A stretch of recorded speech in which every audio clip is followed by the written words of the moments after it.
இந்த 85% யாருக்கு ஃபேவராக போகுது கிரவுண்டில்? அப்படி நம்ம இப்போ சொல்ல முடியாது 29க்கு அப்புறம். ஆனால் நான் ஏற்கனவே பல இதில் சொல்லியிருக்கேன், இப்படி தான் போகும்னு. அப்படி தான் போயிருக்கு. நான் சொன்னதில் எந்த மாற்றம் வரலைங்க. இப்போ 10 மாவட்டத்தில் தான் உங்கள் கணக்குப்படி பார்த்தா 10 இடத்துல தான் பிரச்சாரத்துக்கு போயிருக்காரு. 10 இடத்துக்கு போகும்போது 20% ஓட்டு தாண்டுது அப்படின்லாம் அவங்க பேசுகிறாங்களே சார், அதெல்லாம் சொல்லிவாங்க. நான் ரொம்ப பேரை பார்த்துட்டேங்க, இன்ஸ்டாவில் ட்விட்டரில் போட்டால். அவர் இந்த மெத்தடெல்லாம் உடச்சிட்டாருன்னு சொல்கிறாங்க. அதுதான் என்ன, இவங்க எத்தனை தேர்தல் பார்த்துருக்காங்க? இந்த மாதிரி பேசுறது தான் ஆதவர்ஜனா கோச்சிக்கிறாரு. இன்னமும் ஏன் 50 ஆதவர்ஜனா பெரிய அரசியல் மேதையா? 50 வருஷத்துக்கு அப்புறம் அரசியல் கிழமை மாறிடுச்சு. அப்புறம் ஏங்க பிரச்சாரம் பண்றீங்க? வேட்பாளரை பத்தி அறிமுகம் வேணும். வேட்பாளரை தலைவர்களை அறிமுகப்படுத்தணும். படுத்துனாங்கல்ல தாஜ் கோரமண்டல்ல, படுத்துனாங்கல்ல சார். ஃபேக்சுவலாக கரெக்டு தானே சார்? நீங்கள் உடன்பிறப்புல வந்து இப்போ அணிலுக்கு போயிட்டீங்க. இந்த மாதிரி பெண்கள் அதிகமாக வாக்களிச்சிருக்காங்க ஆண்களை விட. அதுவும் விஜயோட இன்ஃப்ளூயன்ஸ்னு சொல்கிறேன். எத்தனை பர்சன்டேஜ்? 1.5% தான். அப்புறம் நம்ம பெண்கள் அதிகமானா நாம கூடுதலாக வாக்களிச்சிருக்காங்கன்னு சொல்லி தான். அதுவும் தாவேக்காவோட. நான் தான் ஆரம்பமாக சொன்னேன், அது தாவேக்கா அதெல்லாம் கிடையாது, பல தடவை பண்ணியிருக்காங்க. ஓவராலாக இப்போ இந்த வாக்கு சதவீதம் வந்து இயல்பான ஓட்டு தான், அதில் எந்த சேஞ்சஸும் இல்லை. ஆமாம், எஸ்ஐஆர் உடைய கிட்டத்தட்ட 77 லட்சம் ஓட்டு போயிடுச்சு. அப்போ அந்த 77 லட்சத்தை கழிச்சிட்டு நீங்கள் ஒன்றும் ரொம்ப சிம்பிளாக நான் உதாரணம் சொல்கிறேன். எந்த சமையலும் ருசி தேடும் ரகசியம் 20 ரூபாய். இப்போ உங்கள் இன்டர்பிரேஷன் என்ன சார்? இந்த 85% யாருக்கு ஃபேவராக போகுது கிரவுண்டில்? அப்படி நம்ம இப்போ சொல்ல முடியாது. 29க்கு அப்புறம் தான் சொல்ல முடியும். தேர்தல் கருத்து கணிப்பாக நம்ம எதுவும் சொல்ல முடியாது. ஓகே. ஆனால் நான் ஏற்கனவே பல இதில் சொல்லியிருக்கேன், இப்படி தான் போகும்னு. அப்படி தான் போயிருக்கு. நான் சொன்னதில் எந்த மாற்றம் வரலைங்க. நான் ஒருத்தன் தான், உங்களுக்கே தெரியும். எந்த மாற்றமும் இல்லாமல் விஜய் ஒரு ஸ்பாய்லர். அவர் வாக்குகள் வாங்குவார், சீட்டுகளாக கன்வெர்ட் ஆகாது. அவர் யாருடைய வாக்குகளை நிறைய பேர் சென்னையில் அதிமுகவே இல்லை, தாவேகா வெர்சஸ் திமுகன்னு தான் சென்னை முழுக்கவே இருக்குது அப்படின்லாம் சொல்கிறாங்க. அதிமுக சென்னையில் எங்கேயுமே இல்லை அப்படின்லாம் சொல்கிறாங்க. இல்லைங்க, நீங்கள் ஒரு தொகுதி எடுத்துக்கோங்க, எந்த தொகுதி வேணால் எடுத்துக்கோங்க. இப்போ தாவேகா 20%, எவ்வளோ பர்சன்டேஜ் கொடுக்குறீங்க? என்ன கேட்குறீங்களா? அதே தான் சரி, 29 வரைக்கும் சொல்ல முடியாதுல்ல சார்? சொல்ல முடியாதுல்ல. அப்போ நீங்கள் ஒரு இப்படி ஒரு பர்செப்ஷன் இருக்குல்ல, தாவேகா சிட்டியில் ஒரு குறிப்பிட்ட சதவீதம் வாங்குறாங்க வச்சுக்கோங்க. அந்த சதவீதம் வாக்குகளை தாண்டி சீட்டாக கன்வெர்ட் ஆகிற சதவீதத்தை நோக்கி நகரணும். ஓகே. அதற்கு என்ன பண்ணணும்னா, விஜய் பெரும்பாலும் பிரச்சாரம் போயிருக்கணும். அந்த கட்சி தலைவர்கள் மேலே மக்களுக்கு பெரிய அளவில் நம்பிக்கை வந்துடும். நான் சொல்கிறது இப்போ போடுற அந்த சதவீதம் இல்லை, பொதுமக்கள் மத்தியில். நான் ரொம்ப உங்களுக்கு இன்னும் எளிமையாக சொல்லணும்னா, 93ல் பெரிய பிளவு வருது டிஎம்கேல. வைகோ வெளியில் போகிறார், யங்ஸ்டர்ஸ் அவர்கிட்ட போயிட்டாங்க. ஒரு 8-10 மாவட்ட செயலாளர்கள், பெரிய பெரிய ஆட்கள் போயிடுறாங்க. அப்போ ஒரு தோற்றம் என்ன இருக்குன்னா, இந்த தடவை டிஎம்கே ஜெயிக்காதியா, வைகோவுக்கு பெரிய வரவேற்பு இருக்கியா, அவர் ஒரு 40-50 சீட் ஜெயிப்பாரியா, கலைஞர் ஒரு 40-50 சீட் 30-40 சீட்டியா, மீதியெல்லாம் ஏடிஎம்கே காங்கிரஸ் கூட்டணி வலுவாக இருக்குதியா, ஆளுங்கட்சி வேறு, பர்சன்டேஜ் பார்த்தாலும் அவங்களுக்கு இதுவாக இருக்கியா. இப்படி தான் ஒரு குழப்பம் ஓடிக்கிட்டு இருக்கு. அப்போ தான் மூப்பனார் வெளியே வர்றாரு. வெளியில் வந்து வைகோவை போய் பார்க்குறாரு. வைகோ உச்சாணி கொம்பில் இருக்கார். நான் தான் முதலமைச்சர், இவ்வளோ சீட்டு தான் தருவேன் அப்படி இப்படின்றாரு. மூப்பனார் என்னடா இது சரியா இல்லையான்னு சொல்லிட்டு இங்கே வராரு. இங்கே கலைஞர் இழுத்து போட்டுக்கிறாரு. ராமதாஸ் இவர்கிட்ட ட்ரை பண்ணுறாரு, மதிமுகட்ட. அதுக்கும் அவர் ஒத்து வரல. அப்போ என்ன ஆகுதுன்னா, இங்கே தமாக ஜாயின் பண்ணோன்னே டக்குன்னு ஒரு சுச்சுவேஷன் மாறுது. உடனே ரஜினி வராரு, எல்லாம் வந்தோடனே இந்த இதுவே ஒரே மாதத்தில், ஒரு மாதம் கூட இல்லை, ஒரு 15-20 நாளில் அப்படியே தலைகீழாயிடுச்சு. எங்கே பார்த்தாலும் பேச்சு, ஜெயிக்கிற கட்சியா பயங்கரமாக. இந்த தடவை அவர் தாயா, டிஎம்கே அந்த தமாக கூட்டணி தாயா, எங்கே பார்த்தாலும் அந்த பேச்சு. அப்போ அந்த எங்கே பார்த்தாலும் அந்த பேச்சுன்னு தெரியுமா, அதுதான் ஒரு உளவியல் தாக்கம். அது வந்து ஒரு 10-15% ஓட்டு.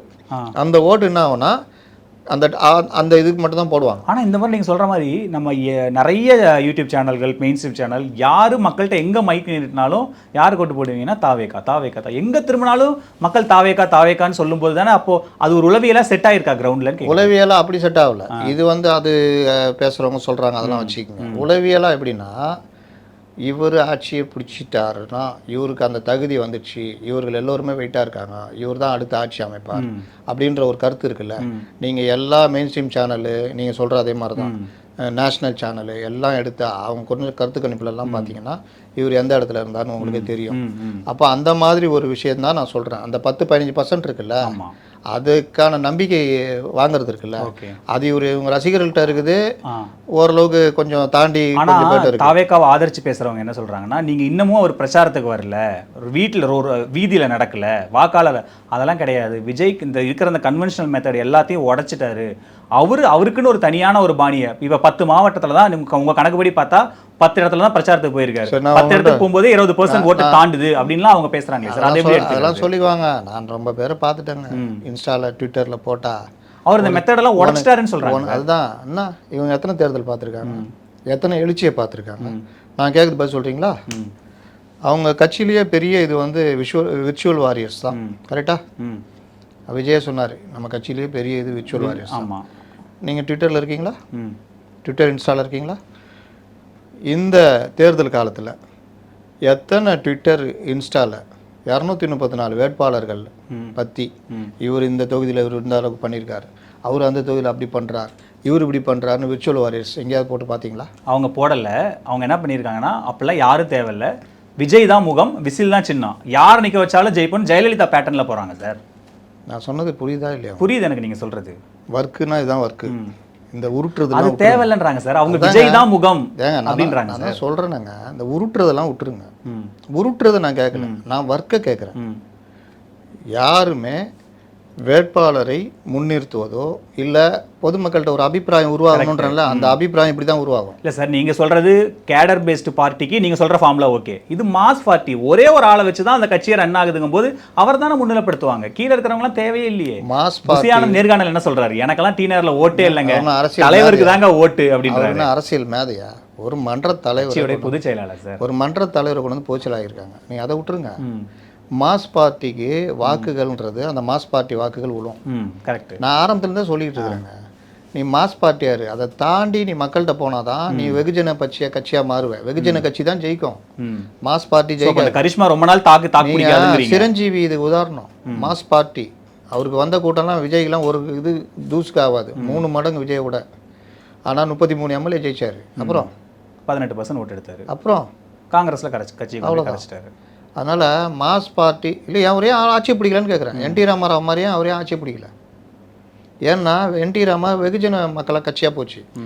ஏன் எம்ஜிஆர் வந்து எம்ஜிஆர் மாஸ் தான், அவர் மாசை வச்சுக்கிட்டு போல, அவர் ஜனங்களை நம்பி கீழே போனார், பிரச்சாரம் பண்ணார், அதை வெகுஜன கட்சியாக மாற்றினார். அதுதான் ரொம்ப முக்கியம். இதுதான் ஆதவர்ஜுனா இந்த மாதிரி பேசுறதுதான் ஆதவர்ஜுனா கோச்சிக்கிறாரு. இன்னமும் ஏன் 50 ஆதவர்ஜுனா பெரிய அரசியல் மேதையா? 50 வருஷத்துக்கு அப்புறம் அரசியல் கிழமை மாறிடுச்சு. அப்புறம் ஏங்க பிரச்சாரம் பண்றீங்க? அப்புறம் ஏன் வீடு வீடா இந்த முறை அதுவே பிரச்சாரமே ரொம்ப கம்மியா தான் பண்ணியிருக்காங்க. அரசியல் களம் மாறிடுச்சு இல்ல, நீ ஏன் வீடு வீடா போன? அதை விட்டு வெளியில வந்து போக வேண்டியதானே, மற்ற வேட்பாளருக்கு போக வேண்டியதானே, ஏன் அங்கேயே உட்காந்துருந்தீங்க? இல்ல அவரை நாங்க விஜய் அவங்க சொல்றது என்னன்னா, விஜயே நிறைய இடத்துல பேசல, அவரை பார்க்கணும்னு பிரியப்படுறாங்க. நான் கேக்குது புரியுதா இல்லையா? புரியுது எனக்கு. எல்லாம் மாறிச்சு இல்ல, விஜய் தானே முகம். அப்புறம் ஆதவர்ஜுனா வில்லிவாக்கத்தில் உட்காந்துதான்ற, வெளியில வர வேண்டியதானே, மற்ற தொகுதிக்கு போய் தேர்தல் வேலையை, தேர்தல் பிரச்சார பொதுச் செயலாளர்ல அதை பார்க்க வேண்டியதானே. அவரை தாங்க லாக் பண்ணிட்டாங்க சார். ஏங்க லாக்குன்றது என்னதுங்க சொல்லுங்க? லாக்குன்றது என்னது? கட்டி போட்டாங்க கையில் நிக்கிற கேண்டிடேட் அவர் டஃப் கொடுக்கும்போது அவர் டஃப்ன்றதுனால நீங்க தான் சொல்றீங்களாங்க, பழைய கலெல்லாம் கிடையாது, ஒண்ணுமே கிடையாது, விஜய் தான் முகம். அப்புறம் என்ன லாக்கு? வெளியில வந்துட்டு நீ வாட்டில் பார்க்க வேண்டியது, விஜய் பார்த்துக்கிறாரு, விஜய்க்கு தானே ஓட்டு விழுது, நாங்களாம் முகம் இல்லை. அப்போ ட்ரெடிஷ்னல் பேட்டர்ல தான் இன்னமும் தமிழக செல் ரன் ஆகுதுன்னு நினைக்கிறீங்களா? இப்படி போனால் அப்படி வர்றீங்க, இப்போ வந்துட்டீங்களா, மேட்ருக்கு வந்துட்டீங்களா, இதுதாங்க உண்மை. அப்படி ஆதவர்ஜுனா பேசினா வீடு விட ஆதவர்ஜுனா போகக்கூடாது, அங்கேயே உட்காந்துக்கூடாது. என்ன விஷயம்னா வேட்பாளர் ரொம்ப முக்கியம். வேட்பாளர் மக்களை சந்திக்கணும், வேட்பாளரை பற்றி அறிமுகம் வேணும், வேட்பாளரை தலைவர்களை அறிமுகப்படுத்தணும். இது எல்லாம் நடந்து படுத்துனாங்கல்ல தாஜ் கோரமண்டல்ல படுத்துனாங்கல்ல சார். ஃபேக்சுவலாக கரெக்டு தானே சார்? நீங்கள் உடல் போயிட்டீங்கன்னு நினைக்கிறேன். ஏங்க ஒரு தடவை ஃபேக்சுவலாக நடந்தது இல்லைங்க, ஒரு தடவை வந்து வேட்பாளரை அறிமுகப்படுத்துறதுன்றது அங்கே அறிமுகம். அந்த தொகுதியில் போய் அவரை வண்டியில் ஏற்றிக்கிட்டு பிரச்சாரம் பண்ணி அவர் இது பண்ணால், அவர் அதுக்கப்புறம் கீழே பிரச்சாரத்துக்கு இவர் போயிடுவார் தலைவர், அவர் பிரச்சாரத்துக்கு போகும்போது அது அவருக்கு ப்ளஸ்ஸாக மாறும். சார் இந்த பேட்டர்ன் எப்படி ஒர்க் ஆகுதுன்னா, இப்போ நேற்று நான் நிறைய கிளிப்ஸ் சமூக வலைதளங்களில் பார்க்குறேன். யாருக்கு ஓட்டு போட்டிங்கன்னா விசில்ன்றாங்க, உங்கள் வேட்பாளர் யாருன்னா தெரியலன்றாங்க. விசிலுக்கு ஓட்டு போட்டேன் ஆனா எங்க தொகுதி ஏங்க, தாவேக்கா அவங்க- வேட்பாளர் அவங்க- தெரியலன்றாங்க. ஏங்க, இந்த பேட்டர்ன்ல அந்த கட்சி ஒர்க் ஆகுது உங்களுக்கு சார். புரியலையா? அவங்க தான் போடுறாங்கன்னு தான் சொல்கிறேனுங்க. நான் தான் ம். அவங்க தான் போடுறாங்கன்னு சொல்கிறேன்னு. யாருக்கு போட்டேன், விசிலுக்கு போட்டேன், அப்படி தான் போடுவாங்க. நான் அவங்கள பற்றி நான் சொல்லலையேங்க. இல்ல அந்த மாதிரி அதுதான் அவங்களுடைய கோர் ஓட்டாவே இருக்குன்றேன். அதுதாங்க சொல்கிறேன். அதுதான் அவங்க கோர் ஓட்டு. அந்த கோர் ஓட்டு மட்டும் வெற்றியை தராதுன்றேன். ம். மறுபடியும் நீங்கள் அதுக்குள்ளே போய் பூந்துக்கிறீங்க. அது வந்து ஒரு தொகுதிக்கு 10,000 15,000. ஆனா இந்த மாதிரி பெண்கள் அதிகமா வாக்களிச்சிருக்காங்க ஆண்களை விட. அதுவும் விஜயோட எவ்வளோ? இன்ஃப்ளூயன்ஸ்னு சொல்றாங்க. எத்தனை பர்சன்டேஜ்? 1.5% தான். அப்புறம் நம்ம பெண்கள் அதிகமானா நாம கூடுதலாக வாக்களிச்சிருக்காங்கன்னு சொல்லி அதுதான் அதுவும் தாவேக்காவோட நான் தான் ஆரம்பிக்கும் போது சொன்னேன். அது தாவேக்கா அதெல்லாம் கிடையாது. பல தடவை பண்ணியிருக்காங்க. ம். அதாவது நான் சொல்ல வர்றது, நீங்கள் சொல்கிறீங்கல்ல இந்த எல்லாம் சார் யாரை கேட்டாலும் சொல்கிறாங்க சார், அது எல்லாமே ஒரு தொகுதிக்கு 15,000 20,000 25,000 அல்லது 40,000. ம். இது வெற்றிக்கு உதவாதுன்ற. ம். இதை கடந்து வெகுஜன அபிப்பிராயமாக மாறி ஒரு உளவியல் தாக்கம் வருதுல்ல, அதுதான் உங்களை வெற்றியில் கொண்டு போய் நிறுத்தும். ஸோ எல்லாருக்கும் இருக்கிற கியூரியாசிட்டி நிறைய தாவேக்காவோட முகங்கள் சென்னையில் நிற்கிறதுனால சென்னை தாவேக்காக்கு எப்படி இருக்குன்னு நினைக்கிறீங்க? சென்னை நகர்ப்புறங்களில் தாவேக்காவுடைய வாக்காளர்கள் அதிகம். ம். அதுவும் உங்களுக்கு சீட்டாக மாற்றுறதுக்கான ஒர்க்கு அவர்கள் பண்ணவில்லை என்பதுதான் என்னுடைய சீட்டா கன்வெர்ட் ஆகாதுன்னு நினைக்கிறேன். ஆகாது. மற்ற மாவட்டங்கள்லாம் அங்கே திமுக அதிமுக தான் ஃபைட். நகர்ப்புறங்களில் இவர்கள் நம்ம திரும்பி திரும்பி இதுக்குள்ளே போகிறோம். ம். நீங்கள் தேர்தல் நடைமுறை இருக்குது, நீங்கள் பார்த்துங்க. நீங்கள் கேள்வியை அதை சுற்றி கொண்டு வர்றீங்க. அது சரி. புரியுது சார், புரியுது. அப்படி போனால் உங்களுக்கும் கேஸ் வரும், எனக்கும் கேஸ் வரும். ஓகேவா? இல்லை சார், ஜஸ்ட் நம்ம ஒப்பீனியனாக தான் சொல்கிறோம். ஒப்பீனியனே இருக்கக்கூடாதுன்னு தான் சொல்கிறேன். அதனால் அது வேணாம். பொதுவாக தான் பேசணும். நடைமுறை, கட்சியுடைய நடைமுறைன்றது நகர்ப்புறங்களையும் சரி. நான் ஆரம்பத்துலேருந்தும் சொல்கிறேங்க, இந்த கட்சி நான் அன்னைக்கு ஒரு பேச்சு இன்றைக்கி ஒரு பேச்செலாம் பேசலை. இந்த கட்சிக்கு இன்ஃப்ராஸ்ட்ரக்சர் இல்லைன்னு சொன்னேன் நான் தான். உட்கட்டமைப்புன்ற வார்த்தையை பயன்படுத்தினதே நான் தான். அதுக்கப்புறம் தான் உட்கட்டமைப்புன்னு தலைவர் இட்டுன்னு வந்துட்டாந்து போகிறதுலாம் அவர் பேசினார். அப்போ அந்த உட்கட்டமைப்பு என்னன்னு சொல்கிறேன்னா, நீங்கள் திமுகவோ அதிமுகவோ காங்கிரஸ் கூட எடுத்துக்கங்க. ஐஎன்டியூசின்னு ஒரு தொழிற்சங்கம் இருக்குது. கம்யூனிஸ்ட் கற்றுக்கிட்டிங்கன்னா சிஐடியூன்னு தொழிற்சங்கம் இருக்குது. ஏடிஎம்கே டிஎம்கேனா அண்ணா தொழிற்சங்கம், தொழிலாளர் முன்னேற்ற சங்கம். நீங்கள் பார்த்தீங்கன்னா தேர்தலில் அவங்க தனியாக ஒர்க் பண்ணுவாங்க, நிதி கொடுப்பாங்க. கம்யூனிஸ்ட் கட்சிக்கு நிதி வர்றது சிஐடியூலேருந்து தான் வரும். தேர்தல் நிதி அதிகமாக இப்போ வேறு இடத்துல தான் வருது வச்சிங்களேன். ஆனால் சிஐடி தான் பிரதான முதுகெலும்பு மாதிரி. இது ஒன்று. இளைஞர் அணின்றது தனியாக ஒர்க் பண்ணுவாங்க, ஆனால் அது ஸ்தாபனப்படுத்தப்பட்டதுன்றனால ஒர்க்கு நல்லாயிருக்கும். மகளிர் அணின்றது வீடு வீடாக மகளிர் சுயதுக்குள்ளே அது இதுன்னு தனியாக ஒர்க் பண்ணுவாங்க, அதுவும் ஸ்தாபனப்படுத்தப்பட்டது. இந்த ஸ்தாபனப்படுத்தப்பட்டதுன்றல அந்த வார்த்தையுடைய அர்த்தம் என்னென்னா அதுக்கு பக்காவாக இருக்கணும். அது இவர்கள்ட்ட அது இல்லை, ஆரம்பத்துலேருந்தே இல்லை. அப்போ திரும்ப திரும்ப இந்த செட்டப் வந்து இவர்களுக்கு தேர்தல் வரும் நெருக்கத்தில் வரும்போது இடிக்குது.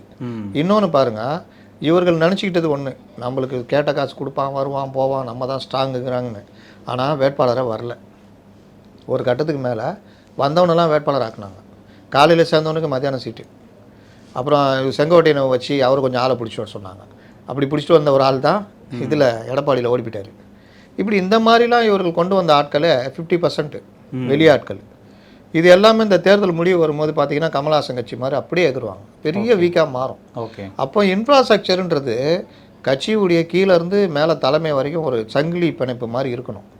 அந்த சங்கிலி பிணைப்புக்கு தொடர்பாக கொஞ்சம் ஸ்ட்ராங் பண்ணுற மாதிரி சார்பு அணிகள் இருக்கணும். இளைஞர் அணி, மாணவர் அணி, மகளிர் அணி, தொழிற்சங்கம் எல்லாமே இருக்கணும்.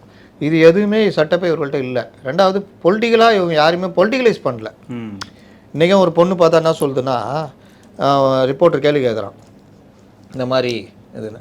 அவங்க இது தரேன்றாங்க, ஃப்ரிட்ஜு தரேன்றாங்க, இவங்க ரூபா 7,000 8,000 டோக்கன்றாங்க. ஏன் உங்கள் விஜய் கூட 2,500 தரேன்னு சொல்கிறாரு. ஏன்னா அவங்களாம் வந்து கவர்மெண்ட்டு காசு எடுத்து கொடுக்குறாங்க, விஜய் அண்ணா வந்து அவர் சொந்த காசு கொடுக்குறாங்க. இப்படி தான் இருக்காங்க. அந்த ரிப்போர்ட்டரும் அதை தாண்டி கேட்க தெரில, அவரும் விட்டார். அப்போ இந்த மாதிரி விஷயங்களில் இப்படி நம்புறவர்கள் இந்த மாதிரி ஆட்கள் தான் இருக்காங்க. இந்த நம்பிக்கை உடையும் போது இன்னும் பெரிய பிரச்சனை ஆகும். அப்போ அவங்கள பொலிட்டிகலைஸ் பண்ணணும்.